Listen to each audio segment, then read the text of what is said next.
Tá no ar? Começamos aqui a live do Conde. Estamos no ar. Muitas saudações a todos vocês. Começando mais uma live. Comentar hoje sobre várias coisas. Acho que vou começar falando da morte do Ricardo Boechat, que é uma notícia que está assim afligindo o país nesse momento, né? E acho que vale a pena comentar isso de cara, porque depois eu tenho outros assuntos mais importantes aí para tratar com vocês. Eu estou um pouco desconcertado nesse momento, porque eu acabei de receber mais uma carta do Lula. Lula, querido, assim você mata o Conde, né?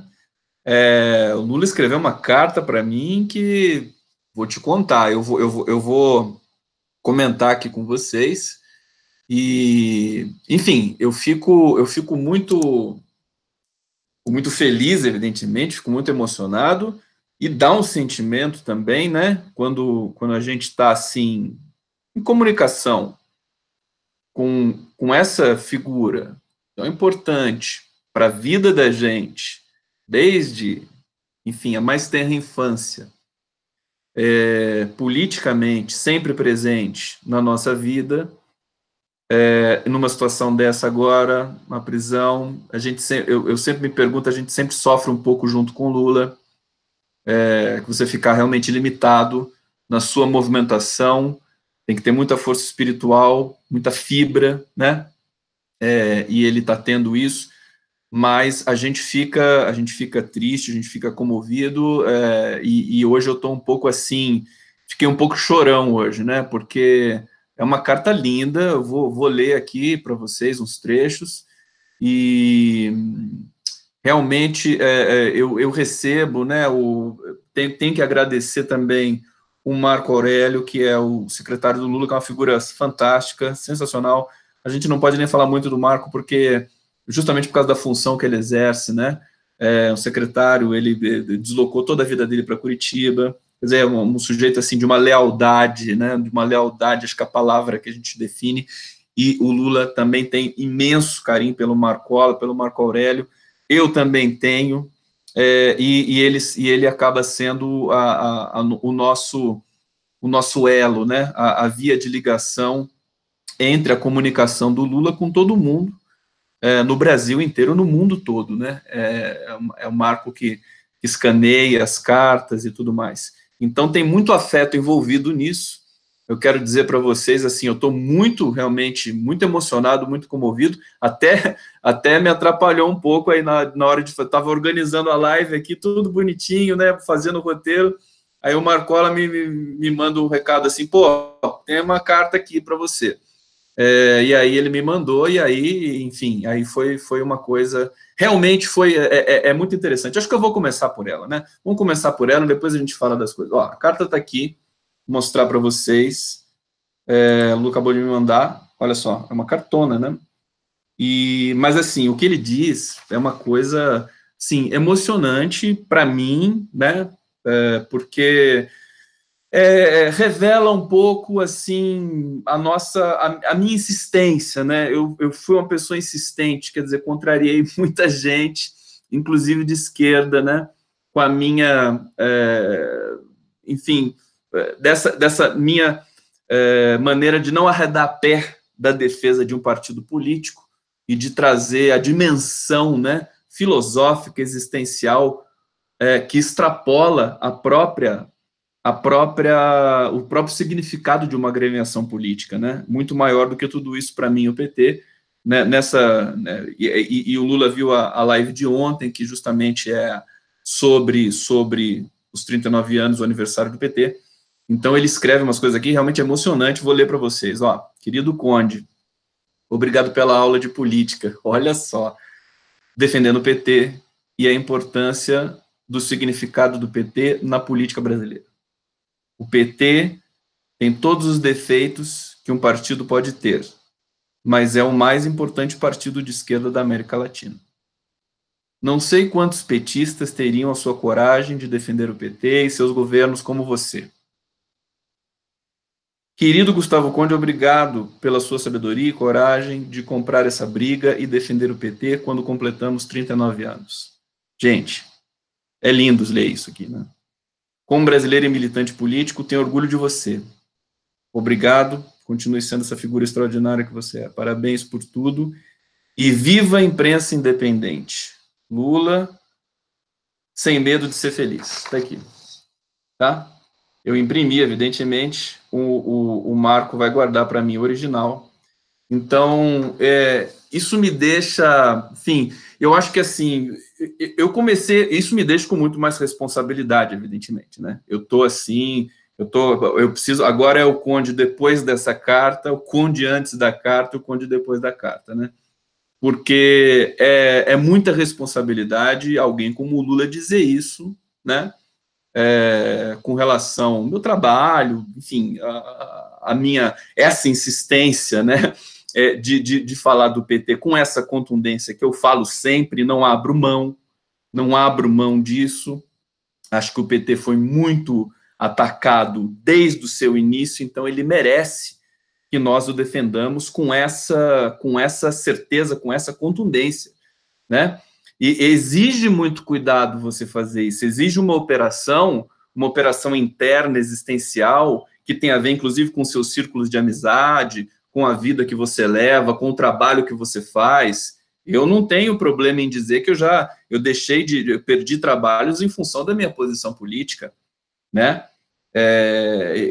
Por outro lado, também ganhei. Esse é o ponto, né? Que quando a gente se lança a um sentimento conectado com a sua realidade existencial, política, filosófica, você tem a responsabilidade por um filho pequeno que você tem, pelos seus, por aqueles que você ama, e você decide não fazer mais concessões a nenhum tipo de marketing ou de aparências sociais, né? Você rasga, você rompe com todo esse tipo de convenção, e aí você ganha uma coisa muito importante, que é a soberania intelectual, a liberdade. É muito gostoso sentir isso, gente. Vocês não têm ideia. Claro que muitos de vocês devem ter, porque vocês também devem ter atingido um patamar de soberania existencial, de lutar por aquilo que você realmente quer, de trabalhar com aquilo que você ama, de sentir a sua verdade profunda, de escrever com toda a sua verdade, com todo o seu corpo, colocar tudo no papel, tudo nas palavras. Então, assim, é emocionante. Viver assim é gostoso. Viver com medo não dá para viver com medo. Você não pode viver com medo. Esse acho que a grande mensagem que eu gostaria de deixar para o meu filho, para quem estiver ouvindo, para quem estiver perto. Quer dizer, não se pode viver com medo. É preciso se encantar com as coisas do mundo, com as coisas da vida. É muito importante isso. Assim você alcança as coisas. Essa é a utopia. É uma utopia interna. Não adianta você ser hipócrita e achar que o mundo está errado, que os políticos são todos ladrões, que não vale a pena a política, que, enfim, que não vale a pena nada nessa vida. Você tem que trabalhar, ganhar seu dinheirinho e tudo bem. E você não produzir nada para a sua existência, para essa passagem que, afinal de contas, é uma só.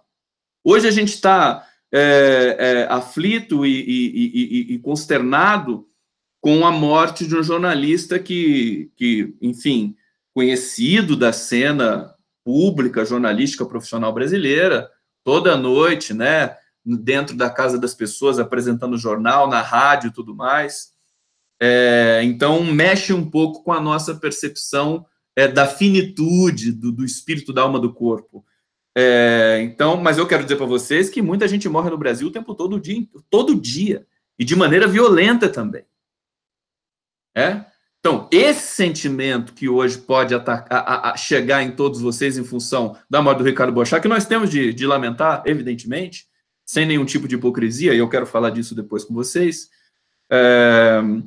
mas para justamente trazer de volta para a nossa compreensão de mundo e do outro, e da coletividade das pessoas e do ser humano e da humanidade, que nós não vamos ter duas vidas, né? Temos uma só, né? Uma só, tem que ser bem vivida, tem que ser bem aproveitada, tem que ser vivida intensamente, né? Nós não podemos ter medo nem de errar, E isso também é algo que paralisa demais, inclusive o processo político brasileiro, o medo de errar, impede você de acertar. Acho que o Mário Sérgio Cortella já disse isso em alguma palestra que ele fez, né? Então, mas a gente repete sem o menor problema, não tem que pagar direito autoral para o Mário Sérgio Cortella. Então, percebam que por isso que eu busco essa questão da soberania através da escrita. E eu passava isso para os meus alunos. Quer dizer, é isso que você precisa buscar na sua vida. Quer dizer, a escrita é um momento, inclusive esse momento que o Lula está vivendo lá, que é um momento que todos nós sofremos junto com ele, querido Lula, sempre deixando o meu beijo para você. Você assiste a live, me dá essa honra. Realmente me deixa com muito mais responsabilidade de falar para todos vocês que estão acompanhando aqui e para essa figura sensacional. E nós aqui, fazendo essa sinergia que nós fazemos, a interação com vocês, e daqui a pouco eu vou ler comentários. O Lula está atento aos comentários que vocês fazem, que eu leio aqui na live, evidentemente, porque ele também assiste. Então, é uma via de acesso que nós temos ao Lula. É uma coisa importante. Nós temos de... eu divido com vocês essa honra, tá certo? Aqui nós produzimos uma voz, né? Eu simplesmente faço o trabalho braçal, né? Que é o trabalho, na verdade, oral, de materializar tudo aquilo que está na ordem do dia, no noticiário, no sentimento político, no sentimento filosófico, no sentimento de país de todos vocês que vão aparecendo aqui e comentando também as coisas. Então, estou vendo aqui que muita gente chegando aqui no YouTube, então daqui a pouco eu vou conversar com vocês diretamente aqui. Antes, deixa eu terminar essa primeira resenha, impactado aí com a carta que eu acabei de receber do Lula. Então, assim, eu fico muito feliz, acho que isso tem a ver, realmente, eu busquei, né, fui intransigente, foi um caminho, passei por muito sofrimento, você imagina o que era, há 4 anos atrás, o país tomado pelo ódio antipetista, ser uma pessoa intransigente na defesa do PT, como eu já vinha sendo naquele momento, e cada vez mais, né? Eu disse aqui em alguns momentos, assim, que eu me tornei mais defensor do PT na medida que ele foi mais atacado por todo mundo no Brasil. Evidentemente. Então, sempre respeitei, sempre soube que era o lugar de produzir política de qualidade no Brasil, é um partido com conexão real com o povo brasileiro, com quadros reais, com seus defeitos, como o Lula diz na carta. Tem os seus defeitos, evidentemente. Se não tivesse, não seria humano. Não seria um partido humano, político. Evidentemente que tem. Tem de ter defeito, tem de ter heterogeneidade, tem de ter vozes dissonantes dentro do partido. Estão me acompanhando? Sempre soube disso, desde quando o PT apareceu, inclusive ontem na live eu esqueci de falar como é que o PT apareceu na minha vida, né? Foi uma coisa bonita, porque assim, na minha casa, é uma família simples, família de trabalhador, meu pai era livreiro, minha mãe professora de escola do Estado, escola pública, alfabetizadora, minha mãe Cecília Caçapava Conde, foi muito querida aqui na cidade, e hoje tem uma escola que leva o nome da minha mãe, que é onde o meu filho estuda, né?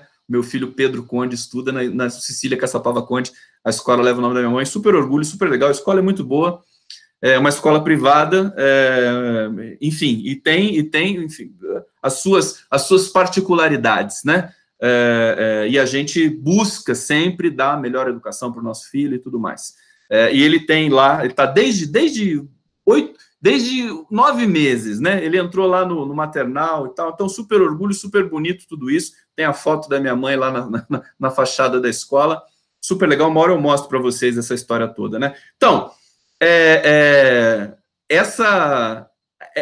na minha infância, né? A minha mãe lia muito, então sempre tinha um livro lá na cabeceira dela, do Leonardo Boff, do Frei Beto, sempre tinha uma revista, a própria revista Veja, naquela época circulava em casa. O Lula foi muito capa da Veja. Naquela época, a Veja produzia algum tipo de jornalismo, inclusive porque era o Mino Carta que estava na chefia da redação. São momentos diferentes da história do Brasil, era um momento de ditadura militar, anos 80, né?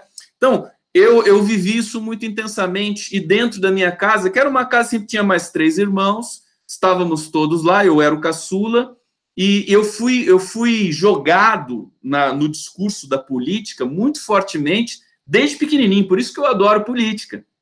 Eu gosto, porque meu pai era muito politizado, minha mãe era muito politizada, eles falavam de política o tempo todo, e eu curti aquilo, tá? É o significante, né? Se você for fazer análise um dia, o psicanalista vai olhar para você e vai falar assim, bom, é o significante. Se você tiver uma memória muito, né, da infância, que perdura no tempo, como a política, ele vai falar assim, é o poder do significante. É muito interessante isso, né? Atravessa a sua identidade. Então, eu vivi isso muito intensamente, e eu vi o PT nascer, acompanhando, evidentemente, dentro de casa, pelo rádio, meu pai comentando, minha mãe comentando, todo mundo assim encantado com essa figura de um metalúrgico aguerrido, que falava grosso, né?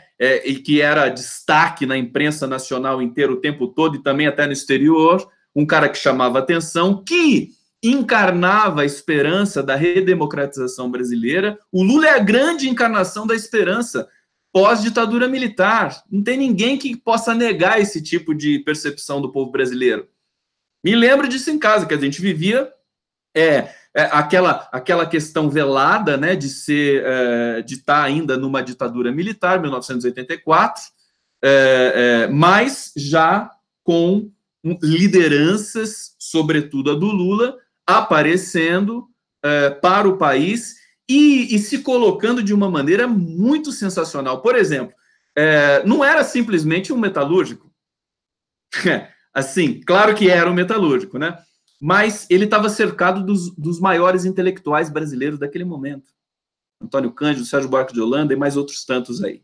Florestan Fernandes.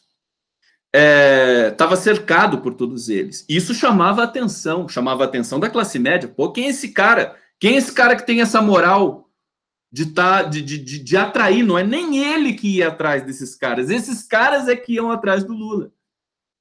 E, ao mesmo tempo, com essas lideranças, o Leonardo Boff, né, já naquela época, era um dos maiores intelectuais do mundo, por formular a teologia da libertação, livro de cabeceira do Papa Francisco. Até hoje, o Papa Francisco é fã do Leonardo Boff. Tá certo? O Frei Beto, essa sinergia em torno do Lula, né, esse pessoal que orbitou o Lula, todos os sindicalistas brasileiros, enfim, os sindicatos, enfim, profissionais, liberais, e o trabalhador, evidentemente, todos se encantando com Lula naquele princípio ali dos anos 80 do nascimento do PT. Esqueci de falar isso ontem, falo hoje, né? E uma coisa muito importante,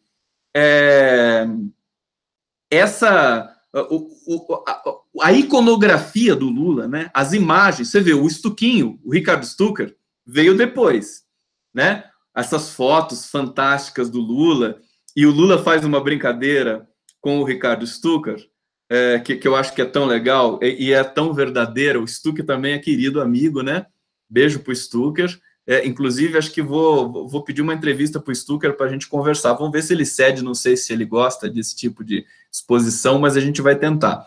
Mas o Stuquinho, o Lula fala assim dele, né? Não, o cara é bom, mas o modelo é bom, o modelo é bom. E o Lula tá certo. O Lula tá certo. A Silvinês está lembrando do Celso Maldos aqui. Eu vou falar do Celso Maldos, já que eu vou falar dele, claro, porque é meu grande amigo Celso Maldos, né? O Stucker, então o Lula fala isso, né? Que as fotos são sensacionais realmente, mas o modelo é bom, né? E realmente é. Porque se o Stucker for fotografar o Bolsonaro, gente, não tem jeito. Não vai acontecer nada ali, né? Percebam, porque a fotografia não é só luz e sombra técnica, diafragma aberto, fechado, né? Enquadramento. A fotografia é humana, ela tem um elemento humano. E o elemento humano do Lula é luminoso, né? Ele emana luz.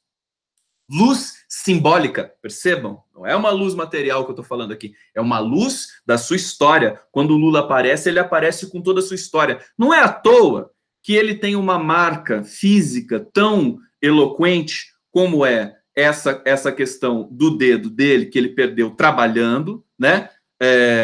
Enfim, um acidente de trabalho. Isso demarca, quer dizer, a singularidade corporal do Lula. E também a gente pode ter estudos em psicanálise para trazer essa corporificação do Lula na presença do imaginário brasileiro. É um corpo só e único. E tem essa questão justamente da singularidade. Então, a iconografia do Lula já nos anos 70, quer dizer, aquela foto dele em São Bernardo do Campo, fazendo aquele discurso que a polícia mandou parar, que não tinha sistema de som, e tinha 80 mil pessoas lá, ou 100 mil, não me lembro. Qual que era o lugar mesmo? Eu já esqueci, eu sempre esqueço do nome desse lugar em São Bernardo do Campo, onde o Lula fez esse discurso, sem microfone, aí ele ia falando, isso é sensacional, né? Ele ia falando, e as primeiras pessoas ali do público iam repetindo o que ele ia falando para as pessoas que estavam atrás, que não conseguiriam ouvir. Isso é épico. Isso é bíblico. Isso é uma coisa que nenhum líder do planeta Terra, nos últimos 100 anos, deve ter experimentado. Tá? Vila Euclides. Pronto, Vila Euclides. Eu nunca mais vou esquecer agora. Vila Euclides. Conde, não esquece mais isso. Tá? Vila Euclides, muito obrigado por lembrar. Então, assim, é uma cena, é uma narrativa, é uma iconografia. Você vê o Lula inclinado no meio de toda aquela gente lá. É uma coisa espetacular, é uma coisa que não existe Sérgio Moro na face dessa terra que possa pagar aquele tipo de coisa. Esse é o ponto da importância, e foi um jogral, né, Lúcia Zanoni, mas foi um jogral épico. Foi um jogral épico. Se você vê, por exemplo, o filme do Stanley Kubrick, Spartacus, com o Kirk Douglas, né? Nem aquele Spartacus chega perto do Lula, para te falar a verdade, né? É épico, é um filme épico e é maravilhoso. O Stanley Kubrick não é qualquer diretor. Mas aquilo que acontece, tem um momento no filme Spartacus, quero lembrar, o Spartacus, quem que era o Spartacus? Era um escravo. Era um escravo que se rebelou contra Roma, contra o poder, e, enfim, perdeu, foi massacrado, né? Mas a história, né? A biografia, a iconografia, a moral, a grandiosidade, né, fica marcada com o Spartacus. No filme foi crucificado, né? Não sei até onde tem conexões com a realidade, se esse escravo realmente existiu, mas certamente foi baseado em histórias narradas ali, naquele período ali, acho que 200 anos antes de Cristo, 300 anos antes de Cristo. O que é impressionante é que nem esse filme épico chega perto da biografia do Lula e de tudo que ele produziu, tudo que ele conquistou num país imenso como o Brasil.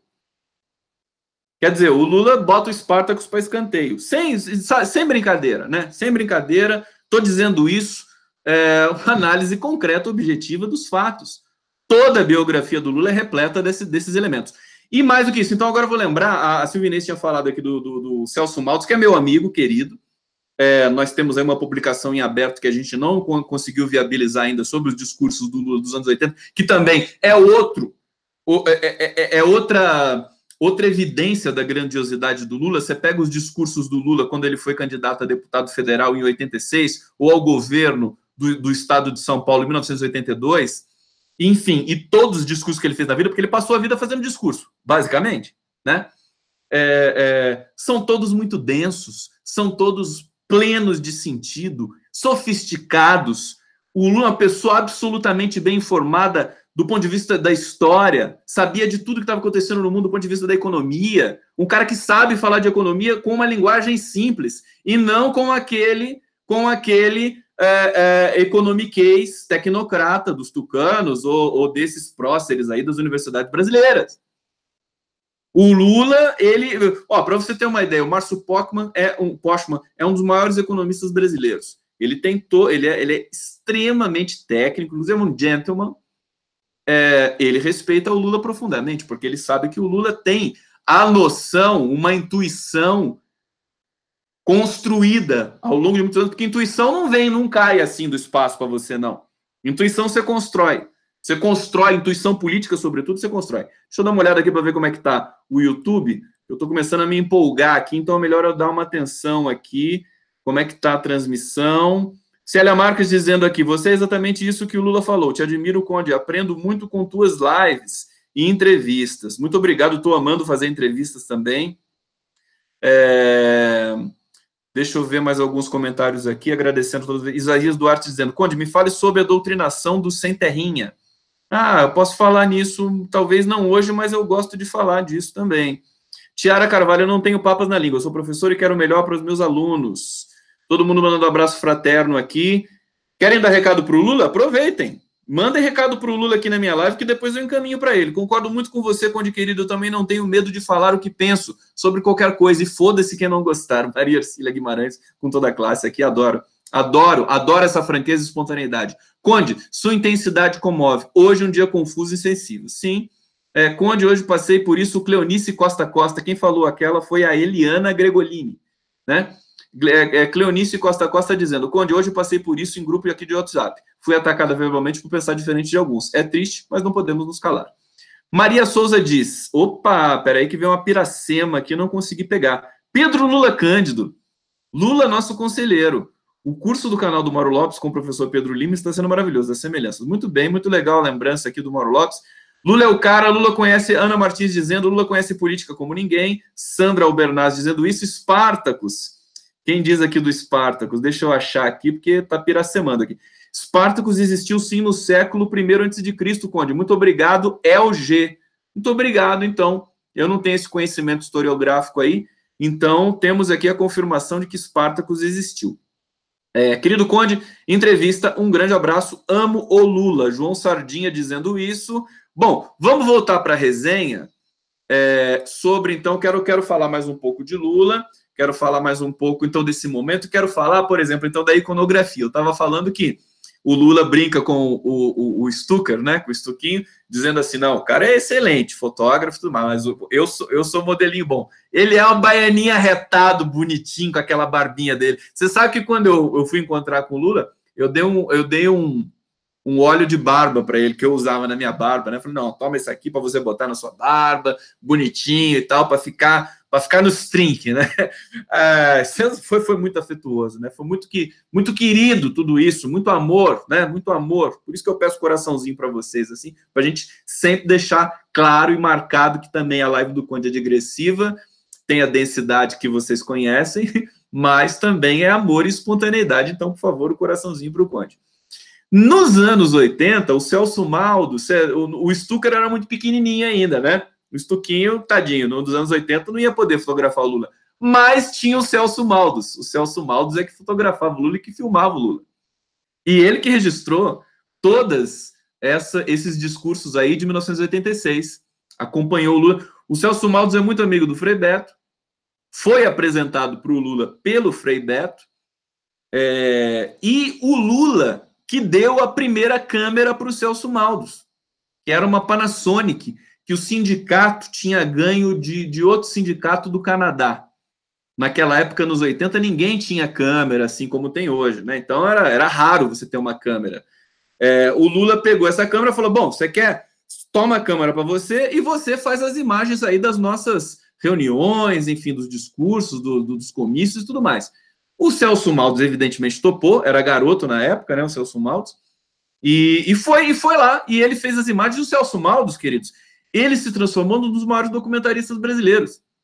Ele tem filmes consagrados internacionalmente, documentários, ele filmou comunidades indígenas brasileiras, como eu disse, ele era muito próximo ao Frei Beto, e as comunidades eclesiais de base, que fundamentaram aí a construção do PT nos anos 80.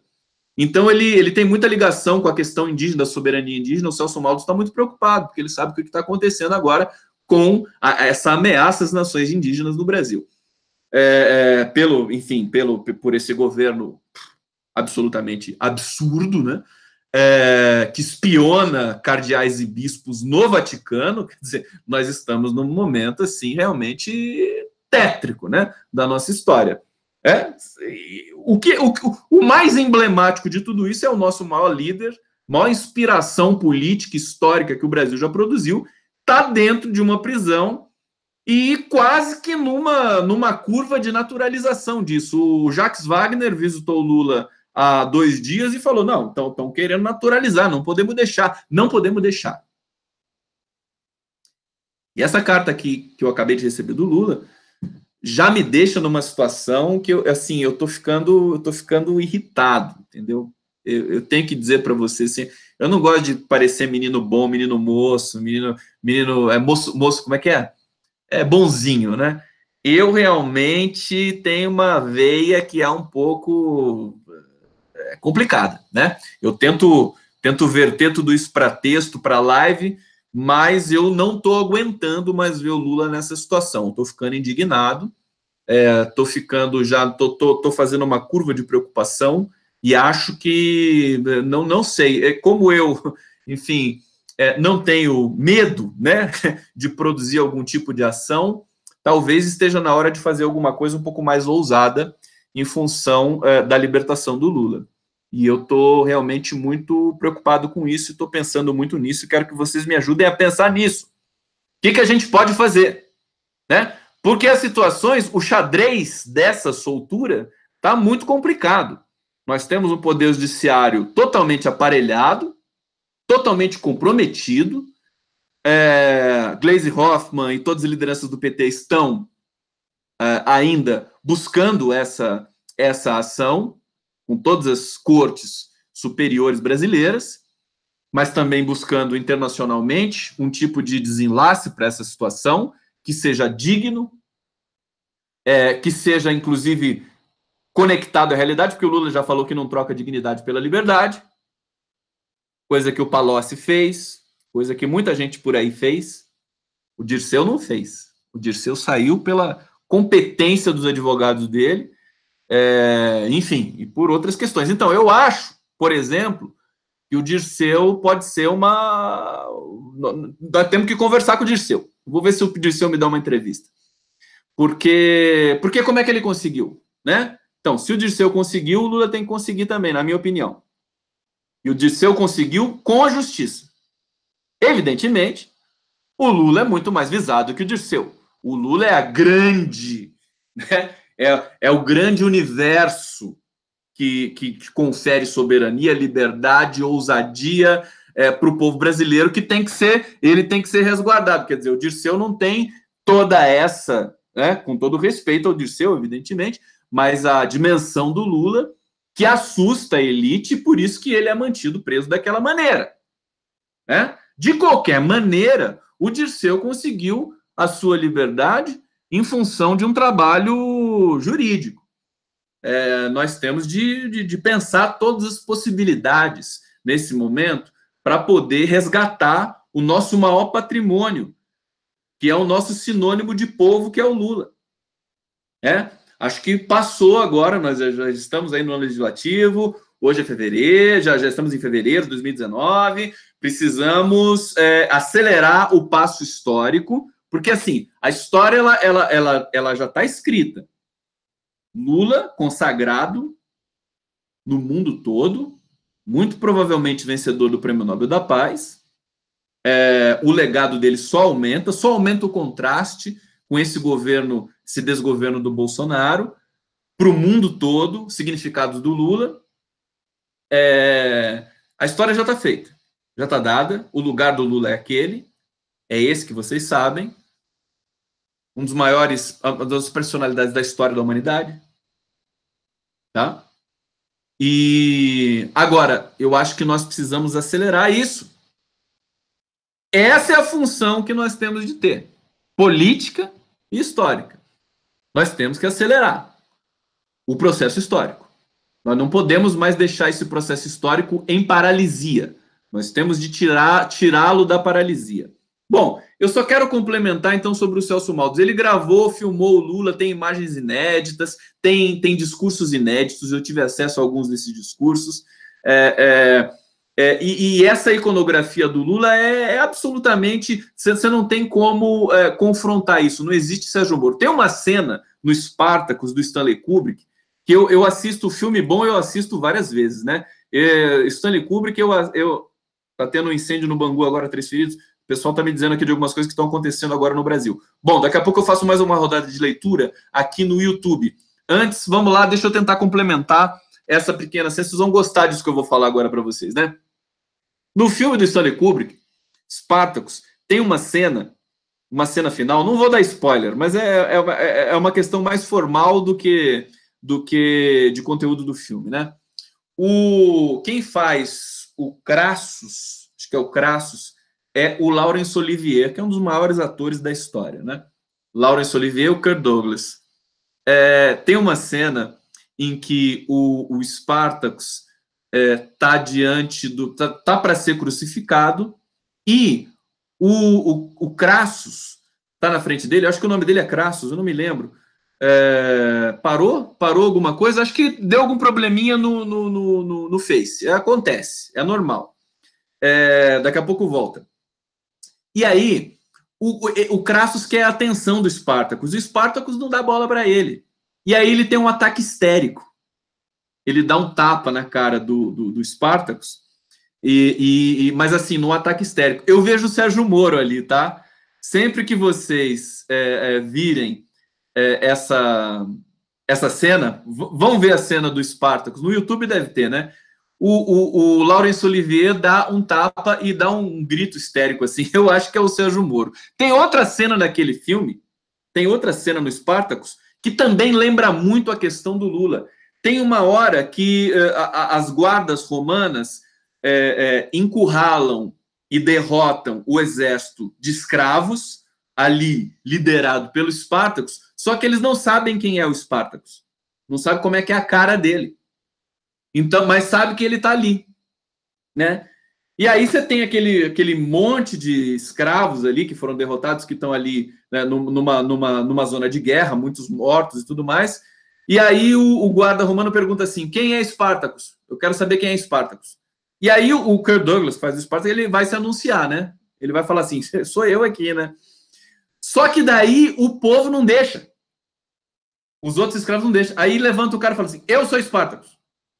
Aí o Kirk Douglas olha assim: Kuma? Fala que nem o Didi, né? Kuma, sou eu, pô. Né? O cara: eu sou Spartacus. Aí levanta outro. Aí fala: eu sou Spartacus. Aí vai levantando um por um. Eu sou Spartacus, eu sou Spartacus. Isso é muito Lula, gente. Foi exatamente isso que aconteceu, que acabou de acontecer e que continua acontecendo agora no Brasil. Somos todos Lula, né? Cadê o Lula? Quem é o Lula? Eu sou Lula. Eu sou Lula. Eu sou Lula. Esse jogral da Vila Euclides, infinito, cravado no tempo, né? Um dos momentos mais épicos da história da humanidade. Quero ver quem tem para contar, né, um evento daquela dimensão, como o da Vila Euclides. Então, todos somos Lula. Isso é muito forte.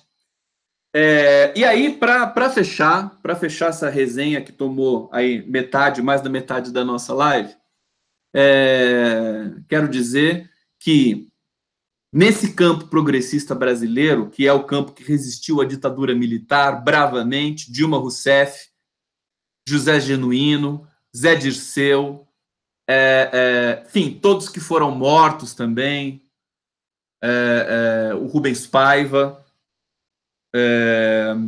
Marighella, né? Os heróis, né, da ditadura militar, que combateram a ditadura militar, desculpa, que foram jogados lá na ponta da praia, né, que o Bolsonaro comemora e tudo mais. Gente que foi torturada, que foi presa. A ditadura militar brasileira foi muito assassina, foi muito violenta, diferentemente do que a Folha de São Paulo pensa que é a dita branda.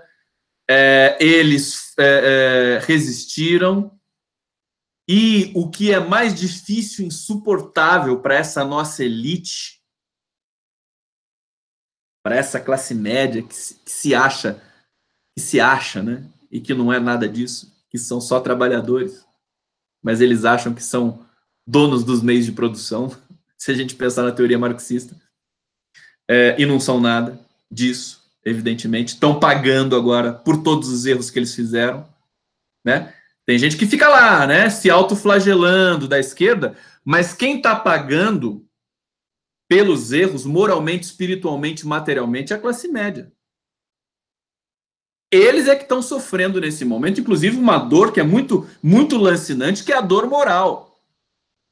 Eles não sofrem nada, sofrem, sabe por quê? Porque a identidade, porque o que te faz um sujeito, o que te faz existir historicamente, não depende só do seu desejo. Tem alguma coisa dentro de você que fala a revelia do seu desejo. Pura psicanálise.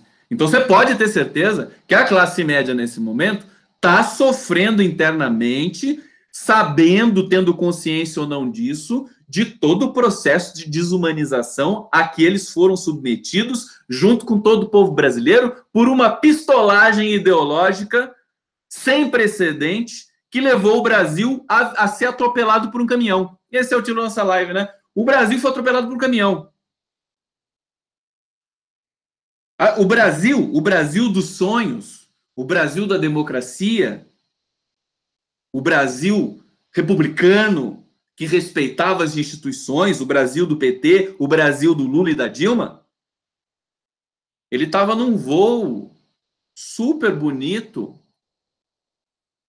leve. Deu um problema na aeronave Brasil, tentou fazer um pouso com impeachment, tentou pousar na pista do impeachment e foi atropelado por um caminhão. É a história do Boechat, que agora eu vou entrar na história do Boechat, né?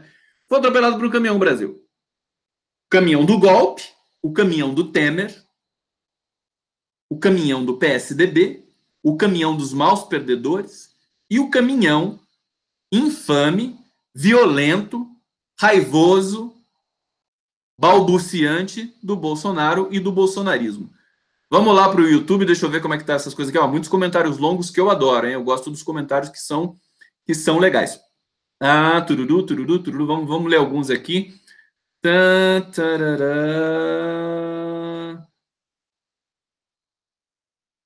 Vamos ver. Palocci está sendo perdoado pela metade da grana. Elza Santos Andreoli dizendo aqui: com metade ficará com ele, não precisará trabalhar pelo resto da vida. Ninguém nunca perguntou onde ele ganhou essa grana. Pois é, o Palocci, né?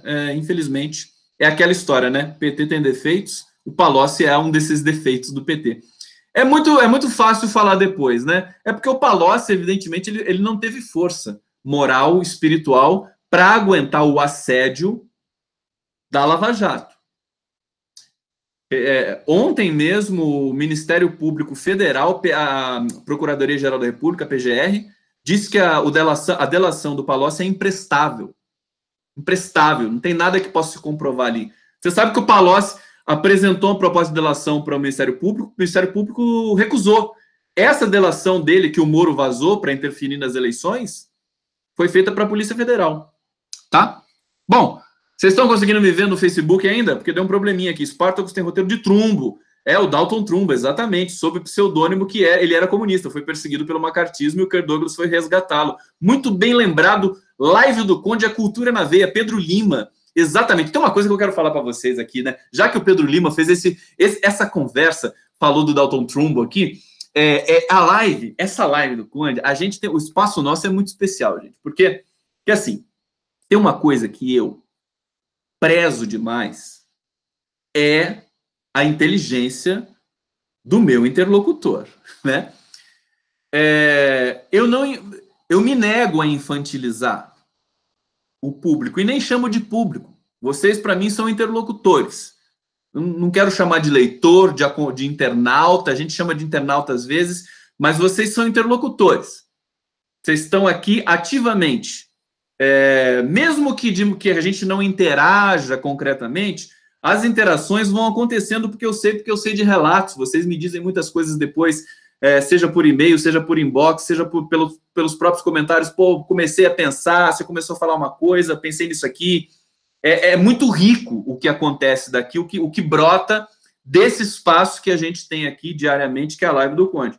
Então, eu quero dizer, porque hoje, esse episódio do Boechat, ele causou uma tensão, né, na cena da recepção das informações, digital, progressista, conservadora, causa um curto-circuito, e eu quero falar exatamente disso. Eu gosto, como linguista, eu gosto de mexer nessas feridas, essas feridas que são decorrentes de um momento estranho, quer dizer, uma pessoa enfim, de reputação ambígua, no mínimo, que é o Ricardo Boechat, né? morre tragicamente, e todos nós ficamos consternados, e eu quero desejar aqui, né, todos os meus pêsames à família evidentemente, que isso faz parte do protocolo etiquetal da civilização, fim de papo, acabou, é isso, a gente lamenta, a gente deseja que a família se restabeleça, que os filhos dele, tudo isso, todo respeito. Quando morreu o Otávio Frias, eu também disse a mesma coisa. Quer dizer, como jornalista, foi insignificante. Agora, como pessoa, paz e tal, enfim, como ser humano, o cara merece todo o nosso respeito, sem dúvida nenhuma. Sem dúvida nenhuma. Eu gosto de mexer nessa ferida porque é aquela história, não tenho medo.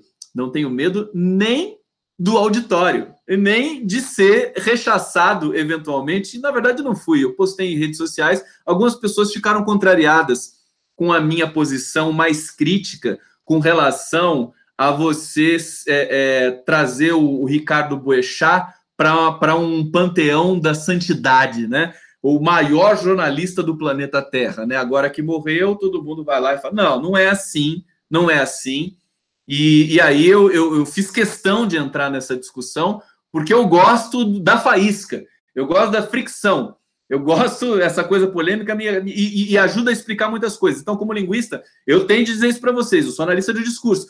Então, onde que o analista de discurso vai buscar objeto para o seu estudo? Justamente naqueles momentos em que você tem uma tensão discursiva no ar. E eu rastreei a tensão discursiva imediatamente após a notícia da morte do Ricardo Boechat, que não morreu sozinho, evidentemente morreu também o piloto do helicóptero, que tem nome, né? Ele tem nome, o nome dele é Ronaldo Quattrucci, tá? O piloto do helicóptero morreu também nesse acidente, o nome dele é Ronaldo Quattrucci. E isso me faz lembrar daquele acidente que não se completou, felizmente, né? Que estava o Luciano Huck, a Angélica, a família, os meninos, os filhos e tudo mais, e parece que 3 babás, né? A babás que não tem nome até hoje, né? Vocês se lembram disso? O aviãozinho particular do Luciano Huck. Quem estava no avião? O Luciano Huck, a Angélica, os 3 filhos do casal, e mais os 2 pilotos, o copiloto e as 3 babás. Quer dizer, piloto, copiloto e 3 babás não tem nem nome. Eu preciso saber quem é. Para que eu vou saber isso? Você vê, é o grau de desumanidade da nossa elite escravocrata, preconceituosa, racista, intolerante, violenta brasileira, que está impregnada um pouco em todos nós, está impregnada nas pessoas de esquerda que também estão aí tweetando, que também estão nas redes sociais, que se acham civilizadas, etc, etc, mas que tem esse germe da intolerância e do preconceito também ali no seu DNA. E nós precisamos, eu também tenho, porque eu sou filho do meu tempo e sou brasileiro, né? Então, como brasileiro, eu tenho esse germe do escravismo, né? No DNA dos meus antepassados e nesse mundo presente. E aí, eu tenho que combater isso. Eu tenho que combater, né? Essa homofobia residual que sobrou aí dos anos 80 e 90, né? Porque o mundo mudou e a gente precisa combater o elemento violento que habita dentro de nós. Esse é o ponto da civilização. É por isso que existe o direito. É por isso que existe lei. Existe lei. Por que existe lei? Alguém já foi numa aula de direito aqui? Por que existe lei? É porque é bonitinho fazer lei? Não. É porque se não tiver lei, os homens se matam. Se até com lei os homens se matam, imagina sem lei. Que é o caso do Brasil, porque o Brasil está sem poder judiciário. Está sem poder judiciário o Brasil. E, obviamente, as pessoas vão se matar. Isso faz parte, por exemplo, do crime catástrofe da Vale. Aquilo ali é assassinato. Não é acidente. Não é negligência. Não é imperícia da Vale. Aquilo é assassinato. Em massa. Gravíssimo. Deveria ter um conselho internacional, uma corte internacional, para julgar esses crimes hediondos de grandes empresas mineradoras que soterram a história e as famílias das pessoas e ninguém consegue encontrar mais nada. É por isso que eu acho que hoje a gente vai ter um festival de hipocrisia. E nós já estamos tendo.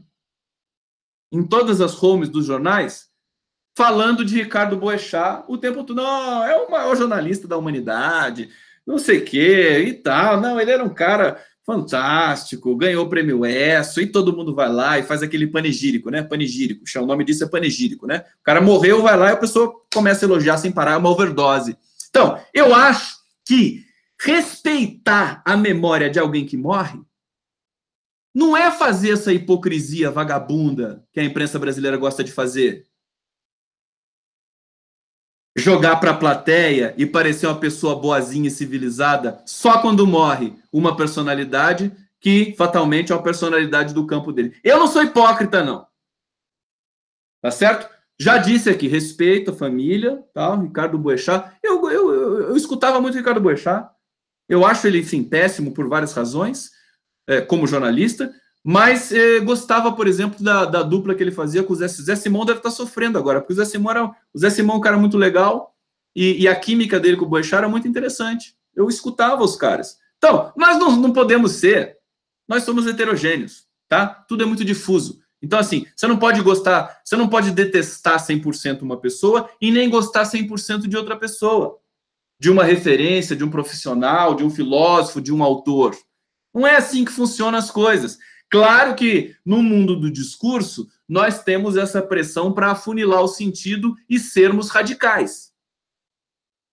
Só que quando você experimenta a frutinha da realidade, do funcionamento do discurso e das ideologias, você passa a viver com mais liberdade, sabendo assim, bom, eu acho esse cara um idiota, mas ele até que tem algumas coisas boas aqui. E você não vai morrer por isso, né? Afinal, nós somos feitos de contradição. Deixa eu dar uma olhada aqui no YouTube. Olha, bombando aqui a live do Code. Eu peço para vocês, queridos. Então, tem declarações polêmicas do Ricardo Boechat. Por exemplo, quando ele falou que a Dilma ia fazer uma visita íntima para o Lula. E aí? Tá perdoado agora que morreu? É isso? É assim que funciona o nosso aparato moral? Quando ele relativizou a morte do Moa do Catendê? É isso? Ó, eu posso falar para vocês. Boechat era extremamente preconceituoso. Tá? Extremamente preconceituoso. Destilava veneno todas as noites e dias nos programas que ele fazia. Bom, Boris Casoy também está aí, né? Inclusive já foi processado por isso também. Eu acho que a questão humanitária, beleza, nós temos aí de, né, manifestar os nossos pêsames para a família do Ricardo Boechat. Agora, na questão do jornalismo, do profissionalismo dele, eu não vou mergulhar nesse mar de hipocrisia que se alastra por toda, né, pelas homes múltiplas de todos os lugares. Isso é impossível.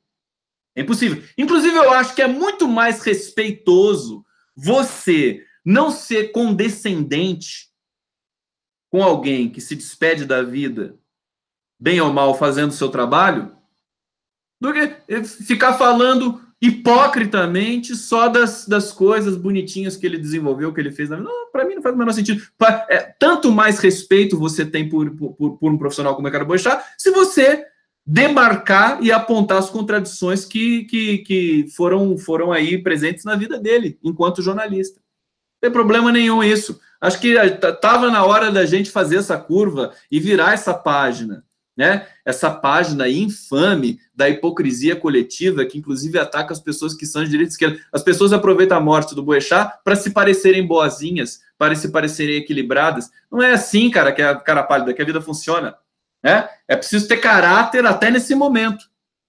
Até nesse momento. E respeitar também a opinião dos outros, que não é igual à sua.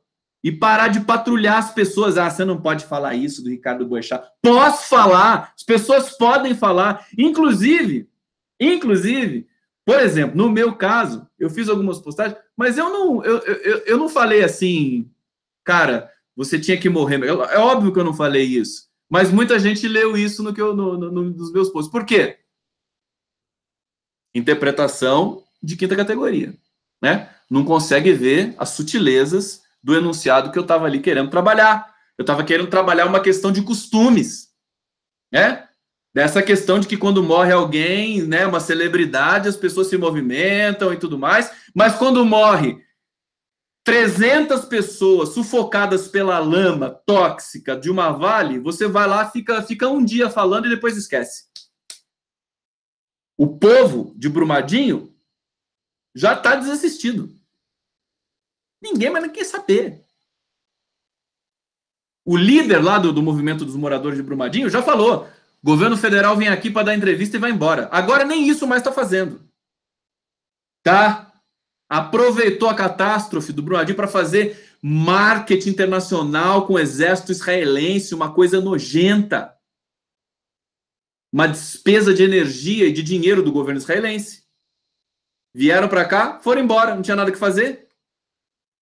Então você vê como é que são as coisas. Então eu quero deixar, desculpa eu ficar um pouco indignado, hoje é um dia para mim muito especial, porque eu recebi a carta do Lula, mas eu não podia deixar de falar dessa questão do Boechat. Então assim, querida, a família Boechat, todas as condolências, os pêsames pela perda, todos nós lamentamos uma vida humana, mas vai falar da atuação jornalística do Boechat, aí é outra conversa, é outro departamento, tá? Bom, com isso, eu acho que a gente já pode ir caminhando para o final da live. Deixa eu ver como é que está aqui o YouTube, se eu esqueci de alguma coisa. Jogar para a plateia, eu acho isso impossível. A pessoa vai lá e fica patrulhando ainda. Fala, você não pode falar isso, aquela coisa, faz parte. E aí tem que... Eu tô de luto pela democracia brasileira. Tô de luto pelo Boechat, tá? Respeito e tal. Mas assim... o problema nosso é esse genocídio que se instalou no governo federal para matar gente do sistema carcerário, para matar indígena, para matar comunidade LGBT, mulher, negro, a política genocida. Então, isso me deixa realmente muito indignado, muito triste, tá? Acho que a gente não pode ficar nessa frescura agora, por causa da morte do jornalista, tal, que a gente reconhece e tal, mas ficar nessa sofrência é hipocrisia generalizada e é uma vontade de naturalizar todo o processo de aberração pelo qual o Brasil está passando nesse momento. Desde o golpe contra Dilma Rousseff e até essa aberração chamada Bolsonaro. Tá? Então, o Brasil está definhando, o Brasil está pegando fogo, nada no Brasil é regulamentado, nada é legal. CT do Flamengo tinha irregularidades. O Flamengo teve mais de 10 milhões de isenção fiscal e nem com isso pôde dar segurança para os seus atletas da base. 10 meninos, sendo que 6 eram negros. Então o Brasil está no processo de carnificina. Não vou ficar chorando. Tudo bem, já está explicado. Não, Boechat, vai com Deus, cara. Mas assim... vou deixar isso tomar a minha pauta, a minha energia psíquica e espiritual diante de um Brasil que está nessa situação? Não vou deixar. Se vocês quiserem deixar, cada um tem a liberdade para fazer o que quiser com a sua existência, com a sua subjetividade, com a sua energia política. Tá? Enfim, é um dia especial. Eu ia tratar de outros temas, ia falar do Vélez Rodrigues.